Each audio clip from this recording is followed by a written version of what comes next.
Welcome back to StadiumRise 8 days. 8 days until the most watched sporting event on earth. 8 days until 78,576 people pack into a building in East Rutherford, New Jersey, 10 miles west of Manhattan, and watch one nation lift the FIFA World Cup trophy. And the stadium where it happens is the same stadium that shocked the world when FIFA announced it in February 2024. The same building that beat Los Angeles, that beat Dallas, that beat every modern, billion-dollar, state-of-the-art venue in the running. A $1. $6 billion open-air bowl in New Jersey, officially renamed New York, New Jersey Stadium for the duration of this tournament, is about to stage the greatest single sporting event in the history of this country. Today, on the eve of the World Cup final, we go back inside MetLife Stadium. We tell you the full story of how it got here, what was built, what was changed, what was at stake, and why, 8 days from now, every person on earth who watches football will know exactly which building this is and exactly what happened inside it. Let us start where the story starts. February 4, 2024, Miami, Florida. FIFA President Gianni Infantino steps to a microphone and announces the host of the 2026 World Cup final. The room expects Los Angeles. The betting markets expect Dallas. What they get is New Jersey. The reaction is immediate. Confusion. Disbelief. Dallas had been rumored as the winner for weeks. Local officials in Arlington had quietly organized a viewing party for the announcement. Los Angeles had SoFi Stadium, the most expensive venue ever built on Earth at $5.5 billion, sitting in one of the most photographed cities in the world. And New Jersey was going to host the night the planet stops.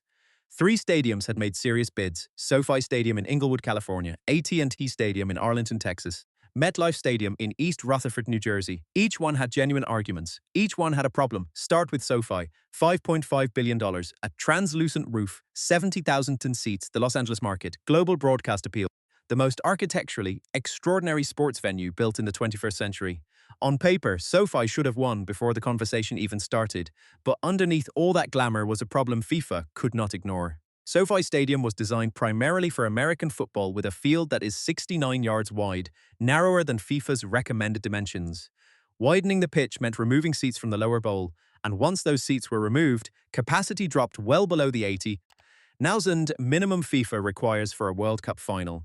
The most expensive stadium on Earth could not fit enough people for the biggest match on Earth. Then came the second problem. According to media reports, the stadium's owner, Kroenke Sports and Entertainment, was also unhappy with the revenue-sharing deal proposed by FIFA and threatened to cancel their plans to host World Cup matches. FIFA's World Cup contracts are structured so that FIFA takes the vast majority of ticket revenue and sponsorship income. For a privately owned stadium belonging to one of the wealthiest sports owners on the planet, who also owns Arsenal Football Club, that arrangement was not acceptable. The negotiation did not end well for Los Angeles, and then there was the television problem. SoFi Stadium sits on the west coast of the United States, 8 hours behind the United Kingdom, 9 hours behind Central Europe. A 3 p.m. kickoff in New Jersey means 8 p.m. in London and 9 p.m. in Paris. Perfect primetime television across the continent that pays the most for football. That same 3 p.m. kickoff in Los Angeles means midnight in London and 1 a.m. in Paris. FIFA's broadcast revenues depend heavily on European television audiences. Scheduling the most watched match on Earth at 1 a.m. for the continent that pays the most was not an option FIFA was willing to accept. Dallas was next. AT&T Stadium, while offering higher capacity of 90,000 seats, ultimately lost out to MetLife's superior public transportation accessibility, proximity to Manhattan's world-class accommodations and attractions, and the support of New Jersey Governor Phil Murphy and New York City Mayor Eric Adams. When a World Cup champion lifts the trophy at MetLife Stadium, the celebration does not stay in New Jersey. It spills into New York City. It fills Times Square. It runs down the streets of Manhattan. FIFA understood that the imagery of a World Cup celebration framed by the New York skyline is worth more than any stadium capacity number. The World Cup brings major economic benefits to the region. Projections show over $2 billion in economic impact for New York and New Jersey. The tournament supports an estimated 14,000 jobs. More than 1 million visitors are expected in the region. No other American city could offer that scale of surrounding infrastructure, hospitality, and global recognition in one package, so New Jersey won. And from the moment Infantino made the announcement, the work began. MetLife Stadium opened in 2010, replacing Giants Stadium at the same Meadowlands Sports Complex location. At an approximate cost of $1.6 billion, it was the most expensive stadium built in the United States at the time of its completion. Home of both the New York Giants and the New York Jets, 2 NFL franchises sharing one building, which explains the stadium's unusual design history. The stadium's design is a compromise between the traditional aesthetic favored by the Giants and the modern look wanted by the Jets, with the result being a ground that incorporates rustic stone and exposed steel along with metal and glass. The ground also has illuminated interior LED lighting inspired by Munich's Allianz Arena, which ordinarily lights up blue for the Giants and green for the Jets. The exterior panels shift color depending on which team is playing. During the World Cup, FIFA's green and gold replaces both. The MetLife name itself, worth between $17 and $20 million annually in naming rights, disappears entirely. FIFA's clean stadium policy requires removing corporate branding from all World Cup venues. Stadium crews began covering MetLife's 4 large illuminated signs and interior branding ahead of the tournament. FIFA World Cup logos replaced them on the exterior. When the final concludes on July 19, the MetLife branding returns for 6 weeks. One of the most commercially branded stadiums in American sport becomes simply the New York, New Jersey Stadium, and the world will know exactly where it is regardless. The renovation for the World Cup was surgical and significant. In January 2024, renovations began on the lower bowl of MetLife Stadium to enlarge the playing field to meet necessary FIFA requirements to host the 8 games, including the final. To limit disruption of regular stadium usage, the project was done in 2 phases. Phase A was completed in May 2024 and Phase 2 was completed in May 2025. To expand the field's dimensions for the tournament, 4 corners of the existing precast concrete seating bowl were demolished and replaced with a new modular steel composite seating system. An additional 740 permanent seats were also replaced with the new seating system. The result: FIFA regulations require wider fields for World Cup matches, so the venue removed 1,740 corner seats. This brings capacity down to 78,576 for soccer games. MetLife completed this renovation by May 2025. A stadium that holds 82,500 for NFL games holds 78,576 for the World Cup final. The pitch is wider, the sight lines from every seat are better, and the natural grass, installed using the same protocol executed for Copa America 2024 and the 2025 FIFA Club World Cup final, replaces the field turf that covers the surface during NFL season. 8 matches total at MetLife during this World Cup.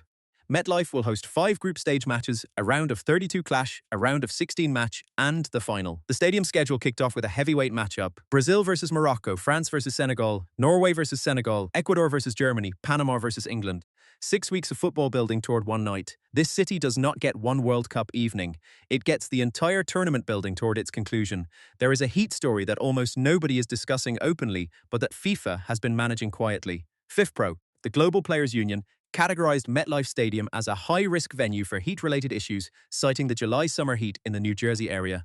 During the 2025 Club World Cup at MetLife, temperatures reached 39 degrees Celsius and thunderstorms caused game delays.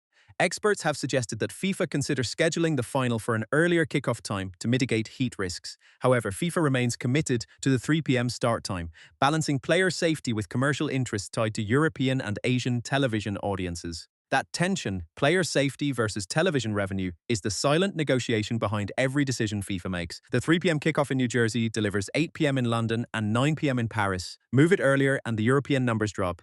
Move it later and the New Jersey summer heat at 6 p.m. is worse than at 3 p.m. FIFA chose 3 p.m. The players will play. The world will watch. The transport infrastructure surrounding MetLife Stadium has been the subject of more planning, more investment, and more public discussion than any other logistical element of this entire World Cup. During the tournament, the Meadowlands Rail Line, a shuttle train with no regular service, and a new $35 million busway are planned to be used to transport attendees from the nearest transit hub at Secaucus Junction. NJ Transit plans to issue tickets for the train service, with dedicated queues at New York Penn Station. In May 2026, NJ Transit announced that sponsorships and other funds raised would allow the fares to be cut by 30%. From Manhattan to MetLife, the journey takes approximately 30 minutes on match days. 3 major airports within reach: Newark Liberty, JFK, LaGuardia, serving international arrivals from every continent simultaneously. MetLife Stadium has earned the right to host this match through what it has already done. Major events have included WrestleMania 29 and WrestleMania 35, each drawing more than 80,000 fans. Copa America 2024 matches including a semi-final, and concerts from Bruce Springsteen, U2, Taylor Swift, Beyoncé, and Ed Sheeran, whose June 2023 show set the venue concert record at 89,106 attendees. And in 2025, the FIFA Club World Cup final, Chelsea defeating Paris Saint-Germain 3-0, was played on this exact pitch, with this exact grass, in front of this exact crowd configuration. This is not an untested venue making promises. This is a building with receipts. But none of those nights, not the Super Bowl, not WrestleMania, not Taylor Swift, not the Club World Cup final, none of them come close to what July 19th carries.